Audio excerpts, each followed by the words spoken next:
serata, and welcome to another episode, a spontaneous episode. I'm going to help you crush the cookie exchange this year. So I wanted to share with all of you my little mustaccioli.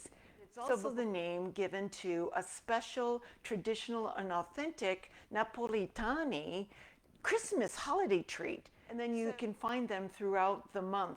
They'll be at all the bakeries. People will be serving them in the home. For this time of year, I'm like, oh my gosh, I have to try those. So we did. We just dove right in.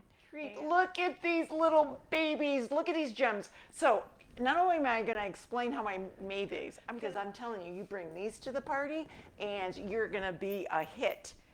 And they're so unusual. That's another thing. It's like each holiday season, I kind of look for a different cookie or something different to make and introduce into my own little repertoire for the holidays. And I really love going traditional and choosing like a certain culture. And of course, for me, it's always the Italian culture. Look at this little baby. Chocolate all over the outside. And then on the inside,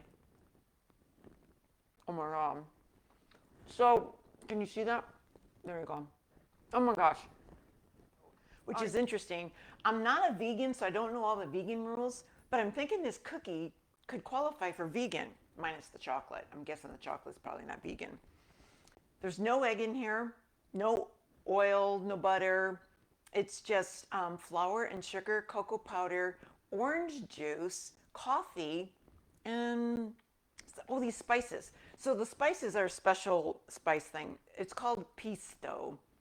And it's essentially a combination of cinnamon, clove, nutmeg, coriander. I think there's something else in there. Oh, black pepper was another thing. So I mixed that up ahead of time. And I had to do a Google search for that because I knew there was no way I was going to find that anywhere in the grocery store. In fact, sometimes you can't even find it in the grocery store in Italy. So I just made a batch of it and it smelled amazing. I'm telling you, when these things were baking, it smelled amazing in the house. Oh, they're so good. I'm going to have to put it down, otherwise I'm going to keep eating instead of talking. So they're really quite easy to make and they come together quickly.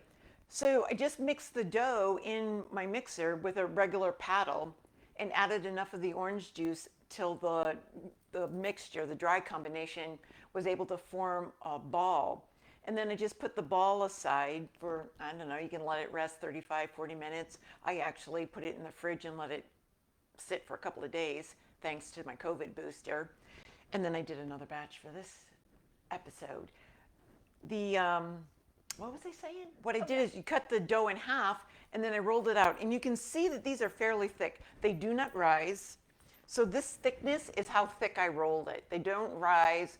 I bake them in a 355 degree oven for about 13 minutes. So they're quick to do. You let them cool, and then it takes 400 grams of dark chocolate, the 70% cocoa, fondante. And here's another little trick that I learned from the Italians. If you use two butter knives or table knives and you stir the chocolate with two knives while it's melting, it kind of tempers the chocolate. And so when it cools on the cookie, you don't get any of that discoloration that you can get when you melt chocolate and then it cools down. So that's the scoop on the mostaccioli.